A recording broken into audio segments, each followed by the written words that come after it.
भारतेंदु युग और द्विवेदी युग के बारे में हमने बहुत विस्तार से बातचीत कर ली है। उन युग की परिस्थितियों के बारे में भी, कविता की प्रवृत्तियों के बारे में भी। और आज हम बात करने वाले हैं मैथिली शरणगुप्त और राष्ट्रीय काव्यधारा। जब मैं राष्ट्रीय काव्यधारा कह रहा हूँ तो आपको एक बात याद आ रही होगी कि द्विवेदी युग को राष्ट्रीय काव्यधारा का युग भी कहा गया है या राष्ट्रीय काव्य आंदोलन का युग भी कहा गया है। इसकी पृष्ठभूमि आप सब जान रहे हैं कि भारतेंदु युग से ही धीरे धीरे अंग्रेजी शासन को लेकर के कवियों ने, लेखकों ने जनता को जागरूक करने का प्रयास करना प्रारंभ कर दिया था। ठीक है। साथ ही साथ जो नवजागरण की प्रक्रिया हुई, उस नवजागरण की प्रक्रिया में बहुत सारे समाज सुधारक, चाहे आप राजा राम मोहन राय की बात करें, केशव चंद्र सेन की बात करें, विवेकानंद की बात करें, तमाम सारे समाज सुधारकों ने हमारे समाज में व्याप्त जो विषमताएं थी, जो जाति भेद, छुआछूत, धार्मिक आडंबर या स्त्रियों की जो खराब स्थिति थी, उस खराब स्थिति में परिवर्तन लाने के लिए निरंतर सुधारवादी आंदोलन प्रारंभ कर दिए थे। तो देखें कि हमारे जो साहित्यकार थे वो दोनों ही मोर्चों पे लोगों को जागरूक करने का प्रयास कर रहे थे। पहला मोर्चा था अंग्रेजी हुकूमत के प्रति जागरूक करने का प्रयास, क्योंकि अब यह बात धीरे धीरे स्पष्ट होने लगी थी कि हमारी जो बदहाली है, उस बदहाली का एक बड़ा कारण हमारा परतंत्र होना है। ठीक है। तो एक संघर्ष वहां चल रहा था और दूसरा संघर्ष चल रहा था कि हम आपस में सामाजिक रूप से जो हम बटे थे और जो हमारी सामाजिक विषमताएं थी, उन सामाजिक विषमताओं ने हमें कैसे कमजोर कर दिया था। तो लेखक, साहित्यकार, समाज सुधारक लोगों को उन सामाजिक बदलावों के लिए प्रेरित कर रहे थे जो एक बेहतर समाज और बेहतर राष्ट्र के लिए आवश्यक होते हैं। ठीक है। इसी प्रक्रिया में जब आप देखें कि द्विवेदी युग जो आता है, जिसको कि आचार्य महावीर प्रसाद द्विवेदी ने बहुत गहराई से प्रभावित किया, उस द्विवेदी युग की एक महत्वपूर्ण काव्य प्रवृत्ति है कि उस धारा के बहुत से कवियों ने राष्ट्रीय आंदोलन का जो स्वर था उसे तीव्रता दी, उसे गति दी। भारतेंदु युग में जो बात हो रही थी उसे और विकास मिला, उसे और बल मिला, उसे और तीव्र स्वर मिला। और इसी प्रक्रिया में द्विवेदी युग के बहुत सारे महत्वपूर्ण कवियों ने सामाजिक जागरूकता का भी काम किया और साथ ही साथ राष्ट्रीय और सांस्कृतिक जागरण का भी काम किया। मैथिली शरणगुप्त को आप जानते हैं कि राष्ट्र कवि की उपाधि दी गई है और राष्ट्र कवि की उपाधि किसने दी थी? महात्मा गांधी ने स्वयं उन्हें राष्ट्र कवि कहा गया था। तो मैथिली शरणगुप्त अपने समय के द्विवेदी युग के एक ऐसे बड़े और महान कवि हैं जिन्होंने संपूर्ण युगीन परिदृश्य को बहुत गहराई से प्रभावित किया था। और उनकी कविता की जो मूल चेतना थी वो सांस्कृतिक थी। वो सांस्कृतिक रूप से लोगों में जागरण लाने का प्रयास करना चाहते थे। जहां तक इनके जीवन की बात है तो उत्तर प्रदेश के चिरगांव नामक स्थान पे इनका जन्म हुआ था। और आपको जानकर हैरानी होगी कि पढ़ने लिखने में, स्कूल जाने में इनकी बहुत ज्यादा दिलचस्पी थी नहीं। तो स्कूल की पढ़ाई छोड़कर घर पर ही इन्होंने पढ़ाई की। अंग्रेजी, संस्कृत, बांग्ला, उर्दू भाषाओं का अच्छा ज्ञान इन्होंने प्राप्त किया। और इनको जो एक परिवेश मिला था, जो एक संस्कार मिला था, उसमें इनकी पारिवारिक पृष्ठभूमि का बहुत बड़ा योगदान था। इनके पिता थे सेठ रामचरण जी। तो सेठ रामचरण जी धार्मिक प्रवृत्ति के व्यक्ति थे और स्वयं भी कविताएं लिखते थे। तो इन्होंने गोस्वामी तुलसीदास की रचना कवितावली का अनुकरण करते हुए कुछ सवैये लिखे और लगातार साहित्य रचना करते रहे। तो जब इनके पिता कुछ लिखते थे तो मैथिली शरणगुप्त को दिखाते थे और मैथिली शरणगुप्त छोटे होते हुए भी कई बार उसमें कुछ सुझाव देते थे, कुछ अच्छी बात कर देते थे। तो पिता बहुत खुश होकर के उन सुझावों को कविता में क्या कर लेते थे? शामिल कर लेते थे। तो एक जो माहौल मिला बचपन से ही मैथिली शरणगुप्त को, उस माहौल ने भी उनकी काव्य प्रतिभा को आगे बढ़ाने में एक बड़ी भूमिका निभाई। और आगे चलकर जब ये बड़े हुए और कविता या साहित्य लेखन में जब प्रवृत्त हुए तो महावीर प्रसाद द्विवेदी का इनको मार्गदर्शन प्राप्त हुआ।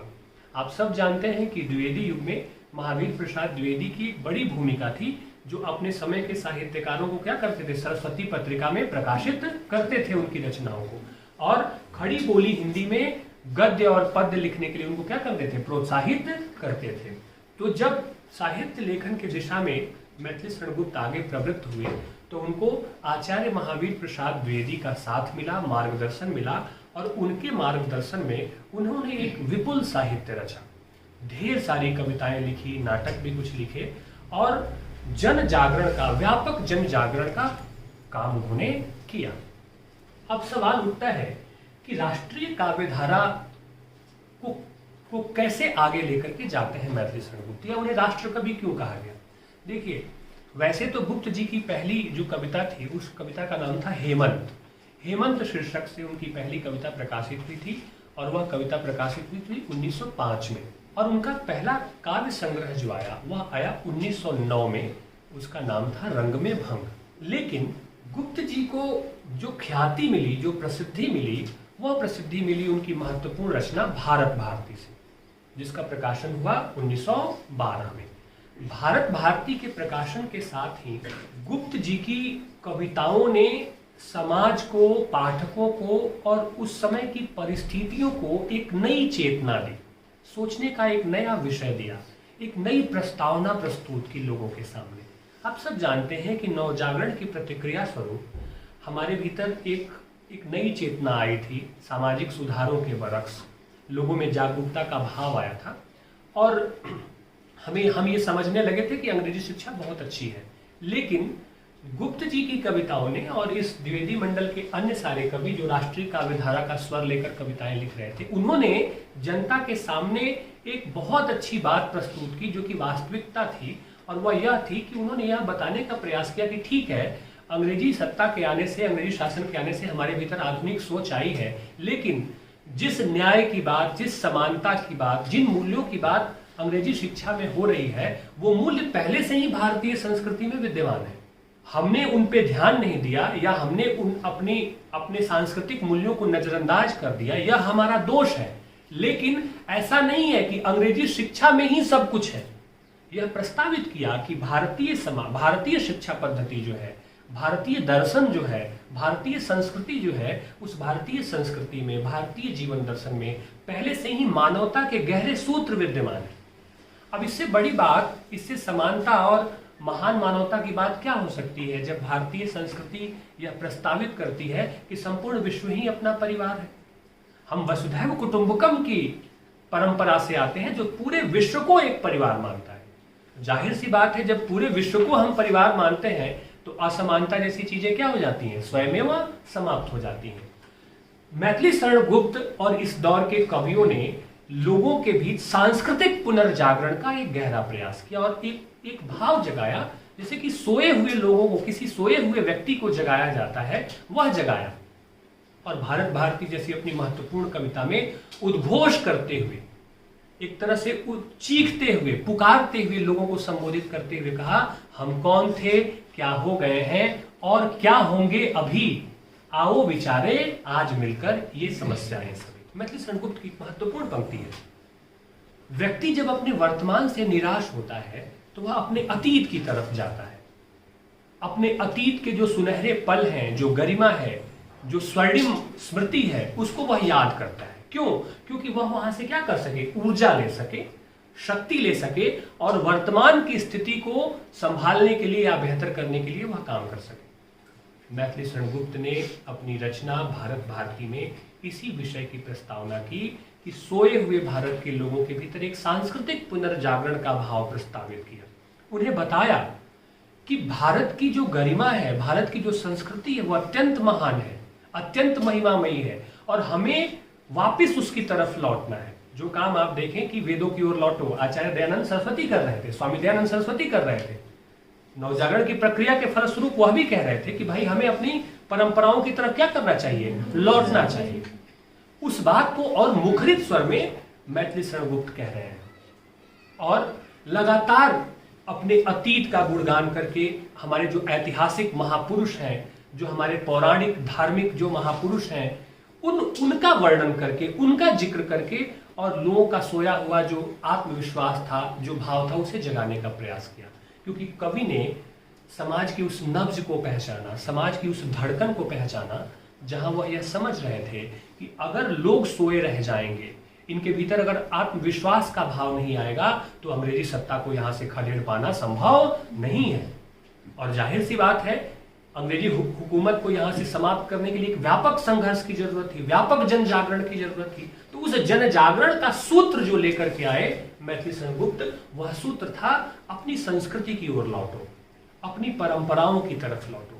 इसीलिए इस प्रक्रिया में उन्होंने अतीत का आधार लिया और अतीत से इतिहास बोध लिया और उस अतीत का वर्णन करते हुए, जिस अतीत में हमारी महान गौरवशाली परंपरा है, हमारे पूर्वज हैं, उनका त्याग है, उनका बलिदान है, उनकी योग्यताएं हैं, उनका वर्णन करते हुए हम सबको उस समय के समाज को जागरूक करने का प्रयास किया।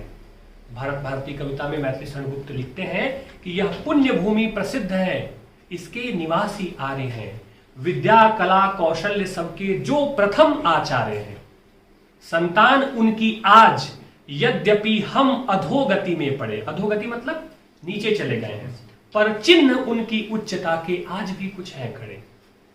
4 पंक्तियों की तरफ आप गौर करेंगे तो आपको यह समझ में आएगा कि उस व्यक्ति ने, उस कवि ने कैसे समाज को झकझोरा और बताया, उठो कि यह पुण्य भूमि प्रसिद्ध है, इसके निवासी आ रहे, हमारियों की संतान है, यह पुण्य भूमि है भारत, विद्या कला कौशल्य सबके जो प्रथम आचार्य हैं। पूरे संसार में जो ज्ञान विज्ञान की रोशनी फैली है, उस रोशनी को फैलाने में हम भारतीय लोगों की बड़ी भूमिका है।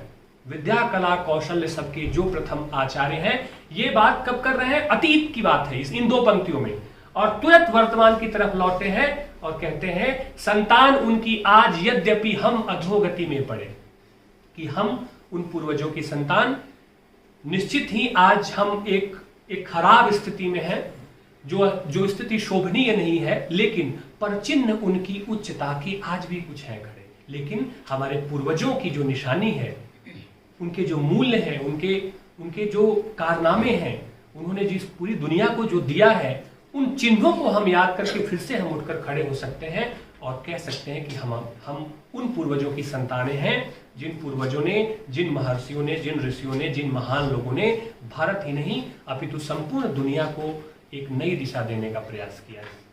इकबाल की शायरी याद करिए, यूनान अरब रूमा मिट गए इस जहां से, कुछ बात है कि हस्ती मिट्टी नहीं हमारी, सदियों रहा है दुश्मन दौरे जहां हमारा, कुछ बात है कि हस्ती मिट्टी नहीं हमारी। हम ऐसे ही नहीं कहते हैं सारे जहां से अच्छा हिंदुस्तान हमारा, सच में सारे जहां से अच्छा हिंदुस्तान हमारा है, क्योंकि हमारे मूल्य बहुत गहरे हैं। हम मानवता की बात करते हैं। ये बात और है कि हम बटे हुए थे, हम में कुछ कमियां थी, और जिन कमियों के कारण हमें पराधीन होना पड़ा, हमें अधोगति में जाना पड़ा। लेकिन कवि बार बार ये आहुति दे रहा है, आह्वान कर रहा है कि उठो और जागो। तो मैथिली शरण गुप्त ने उस सांस्कृतिक पुनर्जागरण को एक बार फिर से प्रस्तावित किया और लोगों के मन में जो सोई हुई जो देशभक्ति थी या खोया हुआ जो आत्मविश्वास था, उस आत्मविश्वास को आगे लाने में उन्होंने बड़ी भूमिका निभाई। और इसका आधार उन्होंने लिया अतीत से। धार्मिक पौराणिक जो ग्रंथ थे, उन ग्रंथों में हमारे जो धीरोदात्त नायक हो, चाहे वह राम हो, चाहे वह अन्य नायक हो, उनके चरित्रों को आधार बनाकर, उन घटनाओं को आधार बनाकर लोगों को जागृत करने का प्रयास किया। इस कड़ी में जो दूसरा एक महत्वपूर्ण उनकी कविता का मूल्य देखने में आता है, या कविता का जो तत्व है, वह है नारी सम्मान की भावना, या नारी को जागरूक करने का प्रयास, या नारी के प्रति समाज को जागरूक करने का प्रयास। आप यह जान रहे हैं कि नवजागरण के आगमन के स्वरूप स्त्रियों की शिक्षा की बात होने लगी थी कि नहीं लगी थी? होने लगी थी। समाज सुधारक या साहित्यकार, लेखक समाज के लोगों को यह समझाने का प्रयास करने लगे थे कि विधवा का विवाह होना चाहिए, बाल विवाह ही होना चाहिए, बेमेल विवाह नहीं होना चाहिए, पर्दा प्रथा नहीं होनी चाहिए, स्त्रियों को भी शिक्षा दी जानी चाहिए। याद करिए, भारतेंदु हरिश्चंद्र ने बाला बोधिनी नामक एक पत्रिका ही निकाली स्वयं स्त्रियों पर केंद्रित करके, जिसका मूल आधार यह था कि स्त्रियों को शिक्षित किया जाए, उनको समाज की मुख्य धारा में लेकर के आया जाए। इस काम को और तीव्रता से द्विवेदी युग में मैथिली शरण गुप्त ने प्रस्तावित किया, क्योंकि आप यह सब जानते हैं, क्योंकि वह इस बात को समझते थे कि आधी आबादी की गति को रोक करके इस महान यज्ञ को, जो स्वतंत्रता का यज्ञ है, जो महान उपलब्धि है स्वतंत्रता की उपलब्धि, इस उपलब्धि को प्राप्त नहीं किया जा सकता। इसमें सबका साथ चाहिए, कदम से कदम मिलाकर।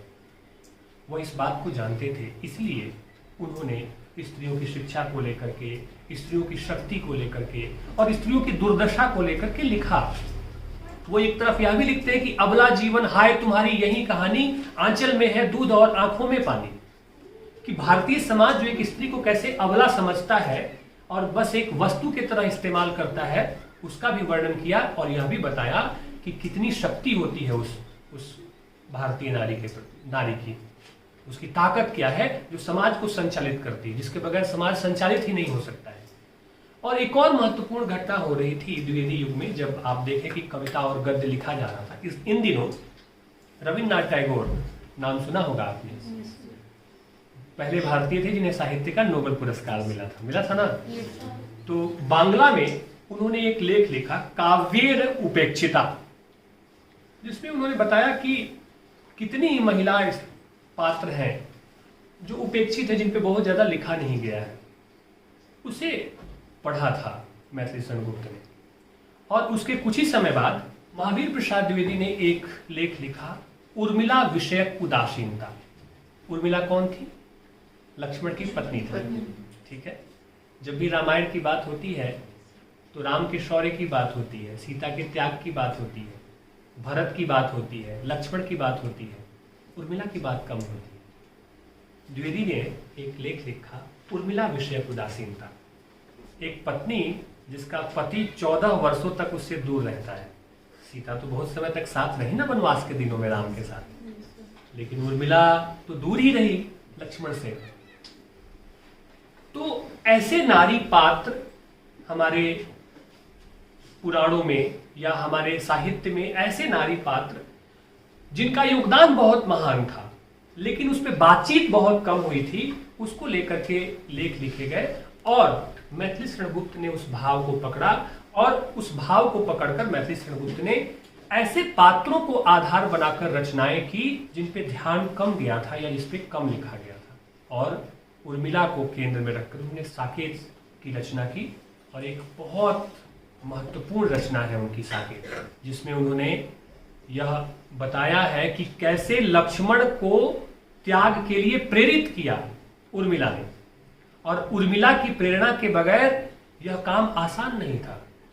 उसी तरह से यशोधरा में या बाकी अपनी सब तमाम तरह की रचनाओं में जो इतिहास के ऐसे महिला पात्र जिन पे कम बात हुई है या जिनके योगदान को कम आंका गया है, उस योगदान को उन्होंने पकड़ा। और साकेत के जो राम है, मैथिली शरण गुप्त के राम, वो तुलसीदास के मर्यादा पुरुषोत्तम राम नहीं है, वह आधुनिक चेतना से अनुप्राणित राम है, जो कहते हैं कि संदेश यहां में नहीं स्वर्ग का लाया, इस भूतल को ही स्वर्ग बनाने आया। जो कर्मयोगी राम है, जो कहते हैं कि इस भूतल को अपने पुरुषार्थ और अपनी मेहनत से स्वर्ग बनाना होगा, काम करना होगा। तात्पर्य यह कि प्रत्येक व्यक्ति को जागना होगा, जागरूक समाज चाहिए, तब जाकर अंग्रेजों का शासन यहां से समाप्त होगा और हम एक बेहतर राष्ट्र की परिकल्पना कर सकेंगे। वह राम साकेत में आया है। तो उनके मानवीय राम है, ईश्वरीय राम नहीं है मैथिली शरण गुप्त के राम। और उस मानवीय राम ने अपने चरित्र से प्रेरित किया है समाज को, हर व्यक्ति को जगाने का प्रयास किया है। इस तरह से समग्रता में आप देखें तो एक तरफ मैथिली शरण गुप्त नारी की खराब स्थिति का भी वर्णन कर रहे हैं, जहां वो बताते हैं कि जो एक स्थिति होनी चाहिए स्त्री की, महिला की, वह स्थिति नहीं है। और दूसरी तरफ वो उसके योगदान को भी याद कर रहे हैं, उसकी शक्ति को भी याद कर रहे हैं, और उन नारी चरित्रों का भी बखान कर रहे हैं जिन नारी चरित्रों पर पीछे लोगों का कम ध्यान दिया है। तो आप देखिए समग्रता में एक तरफ से सांस्कृतिक पुनर्जागरण की वह कोशिश कर रहे हैं, और दूसरी तरफ स्त्री चेतना को लेकर के वो लगातार मुखरित हो रहे हैं, लिख रहे हैं। उनकी बड़ी अच्छी कविता की पंक्ति है जहां उन्होंने लिखा है, अनुकूल आद्य शक्ति की सुखदायिनी जो स्फूर्ति है, सद्धर्म की जो मूर्ति और पवित्रता की पूर्ति है, नरजाति की जननी तथा शुभ शांति की स्रोतस्वती, हा दैव नारी जाति की कैसी यहाँ है दुर्गति। देखिए जो कि इस सृष्टि का आधार है, सुख और शांति अगर परिवार में है तो उसमें हमारी माओं की बड़ी भूमिका है। कैसे परिवार को चलाती हैं, कैसे बुनती हैं वो बच्चों के सपनों को, वो जागती रहती है माताएं और बच्चे अपने सपने बुनते रहते हैं। तो माओं के, बहनों के योगदान को आप कभी बखान ही नहीं कर सकते उसका। पिता की भी भूमिका है हम सबके आगे जाने में, हम सबके बढ़ने में, लेकिन हमारी माएँ जो अपने जीवन के न जाने कितने सारे ख्वाब दफन कर देती हैं, वो अपने गहने के बारे में नहीं सोचती, अपने अच्छे कपड़ों के बारे में नहीं सोचती। उसकी चिंता ये होती है कि हमारा बच्चा पढ़ रहा है तो उसको अच्छी शिक्षा मिल जाए, अच्छे स्कूल और अच्छे कॉलेज में उसका दाखिला हो जाए। इस तरह के जो महान त्याग भारतीय माताएं करती हैं तो बहुत दुर्लभ है, बहुत दुर्लभ बात है।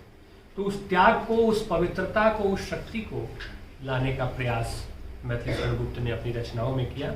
इनकी कविता की एक बड़ी विशेषता और कि मानवतावादी दृष्टिकोण, चूंकि गांधी का आप देखें कि अब गांधी का भारतीय राजनीति में आगमन हो गया था और वह काफी अपने युगीन परिदृश्य को प्रभावित कर रहे थे, तो गांधी के विचारों से भी मैथिली शरण गुप्त बहुत प्रभावित थे। और वह जो मानवतावादी मूल्य है कि हम एक दूसरे को एक मनुष्य के रूप में देखें, एक जाति के पुरुष के व्यक्ति के रूप में ना देखें, एक धर्म के व्यक्ति के रूप में ना देखें, इससे इतर हटकर जब हम एक व्यक्ति को मनुष्य के रूप में देखेंगे, ठीक है, और उसका सम्मान करेंगे, उसके साथ प्रेम के साथ रहेंगे, तो हमारा जो आपसी भाईचारा है या जो आपसी प्रेम है वह मजबूत होगा। और जब व्यक्ति व्यक्ति के रिश्ते मजबूत होते हैं तो समाज मजबूत होता है, राष्ट्र मजबूत होता है। और इसी को मजबूत करने का भरपूर प्रयास मैथिली शरण गुप्त ने अपनी कविताओं में किया। वो लिखते हैं, हिंदू हो या मुसलमान हो नीच रहेगा फिर भी नीच, मनुष्यत्व सबसे ऊपर है मान्य मणि मंडल के बीच। कि इस पूरी सृष्टि में अगर कुछ ऊंचा है, बड़ा है, तो वह क्या है? मनुष्यत्व है, ठीक है। और हिंदू न बनेगा ना मुसलमान बनेगा, इंसान की औलाद है इंसान बनेगा, ठीक है। यह सीख वो अपनी कविताओं में, अपनी रचनाओं में लगातार देते हैं और एक विशिष्ट धारा, एक विशिष्ट चिंतन प्रवाहित करते हैं। और वह धारा है राष्ट्रीयता की धारा, सांस्कृतिक जागरण की धारा। इसीलिए मैथिली शरण गुप्त को राष्ट्र कवि कहा जाता है और राष्ट्रीय काव्य धारा की जो कविताएं उस दौर में द्विवेदी युग में हो रही थी उसका प्रतिनिधि कवि इन्हें माना जाता है। आप सबको यह जानकर खुशी हुई होगी कि सियाराम शरण गुप्त भी इनके भाई थे, जो उस युग के एक महत्वपूर्ण कवि थे। तो मैथिली शरण गुप्त ने द्विवेदी जी के सानिध्य में आकर, उनके मार्गदर्शन में आकर और अपनी प्रतिभा से समस्त युगीन चेतना में सांस्कृतिक जागरण का भरपूर प्रयास किया। मैं बार बार इनके साथ सांस्कृतिक जागरण की बात कर रहा हूँ क्योंकि इनके लेखन की मूल चिंता सांस्कृतिक थी। इनका मानना था कि लोगों को जगाने के लिए, उनमें आत्मविश्वास भरने के लिए, गौरव का भाव जगाने के लिए उनको अपनी संस्कृति की तरफ लौटना चाहिए। और ये बात सच भी है, ठीक है, कि जैसे जैसे हम अपनी संस्कृति से, अपनी जड़ों से जुड़ते हैं, हमारे भीतर आत्मविश्वास आता है, हम एक बेहतर सपना देखने के लिए वहाँ से ऊर्जा ग्रहण कर पाते हैं। तो समस्त युगीन चेतना को अपनी लेखनी से, अपनी वाणी से और अपनी रचनाओं से मैथिली शरण गुप्त ने बहुत प्रभावित किया। इसलिए उस दौर की जो राष्ट्रीय काव्यधारा है उस काव्यधारा का मैथिली शरण गुप्त को प्रतिनिधि कवि कहा जाता है।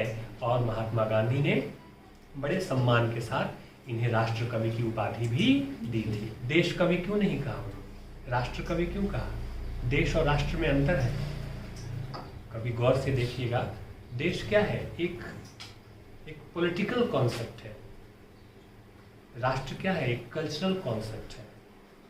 तो जब हम राष्ट्र कहते हैं तो राष्ट्र कहने से एक गरिमा का भाव, एक मेल का भाव आता है, जिसमें कि एक तरह की संस्कृति, एक तरह की जीवन शैली जीने वाले लोग होते हैं। तो राष्ट्र एक सांस्कृतिक अवधारणा है, जबकि देश एक राजनैतिक अवधारणा है। और राष्ट्र कहने से उस सांस्कृतिक मूल्य का बोध होता है, उस सांस्कृतिक भाव का बोध होता है, जिसमें हमारी परंपराएं हैं, जिसमें हमारी मान्यताएं हैं, जिसमें हमारे रीति रिवाज हैं, और उन सब के बीच मानवता का सूत्र है। और यही भारतीय संस्कृति की महानता है, विशालता है, जो संपूर्ण विश्व को एक निगाह से देखती है। यह अकारण नहीं है कि हम कहते हैं सर्वे भवन्तु सुखिनः, सर्वे सन्तु निरामया, सर्वे भद्राणि पश्यन्तु माँ कश्चित् दुख भाग भवेत्। ठीक है, सब सुखी हो, सब प्रसन्न हो। इतनी सुंदर चेतना और इतना सुंदर भाव और इतनी महान मानवता के सूत्र और कहाँ देखने को मिलेंगे? तो जो सबका निचोड़ है वह भारतीय संस्कृति में है, और उस निचोड़ को, उस संस्कृति को कविता में खूब बखूबी प्रस्तावित किया मैथिली शरण गुप्त ने। इसलिए इन्हें राष्ट्र कवि भी कहा गया। राष्ट्रीय काव्यधारा के अत्यंत ही प्रतिभाशाली और महत्वपूर्ण कवि के रूप में हम मैथिली शरण गुप्त को याद करते हैं और आज भी उनकी कविताओं से हम प्रेरित होते हैं और देश का जो महान अतीत है उस महान अतीत की झांकियों को उनकी कविताओं में हम देखते हुए आगे बढ़ते हैं। ठीक है, आगे की क्लास में हम छायावाद पे बात करेंगे। छायावाद क्या है, छायावाद की प्रवृत्तियाँ इत्यादि क्या है। ठीक है, तो आज के लिए बस इतना ही। ठीक है प्यारे बच्चों, आप लोग अच्छे बच्चे हैं? थोड़े अच्छे या बहुत अच्छे? बहुत अच्छे।